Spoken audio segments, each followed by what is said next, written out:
Tengok lima. Lepas tu dah gula-gula. Yang belakang, yang belakang. Nampak tolong putih pun tak nampak dah. Akak comel tak boleh duduk belakang. Akak kena ke depan. Tak ada pilihan lain. Sebab memang tak nampak. Okey. Okey abang. Kiri kanan sampai mana bang? Sampai mana? Sampai tiang tu boleh nampak lagi? Boleh, okey. Sana okey. Sana boleh nampak ke? Boleh. Okey, kita biar orang profesional susun dulu. Okey. Yang belakang. Yang belakang yang mana tu? Abang baju merah tu tak nampak abang. Tak nampak mukanya bang. Freestyle 1, 2, 3. Okey, semua tunjuk pengantin ramai-ramai. 1, 2, 3. Bagi mini love satu dekat abang kameraman. 1, 2, 3. Okey, kita last call. Saya nak ye ramai-ramai. 1, 2, 3, ye. Okey. Kita bersama dengan kamera handphone family pula. Ada berapa handphone semua? Ada satu. Satu. Okey, nanti kita pas-pas dekat dalam grup ya.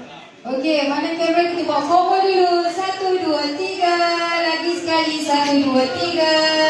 Okey, bagi saya mini dah boleh. 1, 2, 3. Comel-comel 1. 1, 2, 3. Comel-comel. Tunjuk pengantin 1. 1, 2, 3. Tunjuk pengantin. Okey lah, kita Okey, kita buat satu video sekali lagi. Kita buat selamat pengantin baru juga. Kita buat video. 1, 2. Cepat adik. Oh, ini yang dipanggil tadi. Ini nama Sarahnya. Ada lagi. Ada lagi. Okey, ada lagi. Ada lagi. Okey, silakan dek, silakan. Loman, mana Loman? Loman. Cik Loman kita, silakan. Okey, tepuklah sikit. Cik Loman. Cik Loman tadi, dia kena tepuk dulu.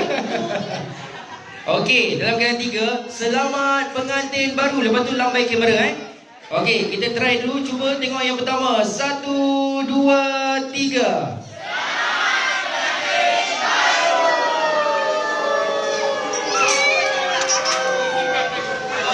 Alah, lemah. Lemah. Kita nak kuat-kuat lagi kali ni. Macam tadi kuat. Lagi kuat. Dalam keadaan 3, 1, 2, 3.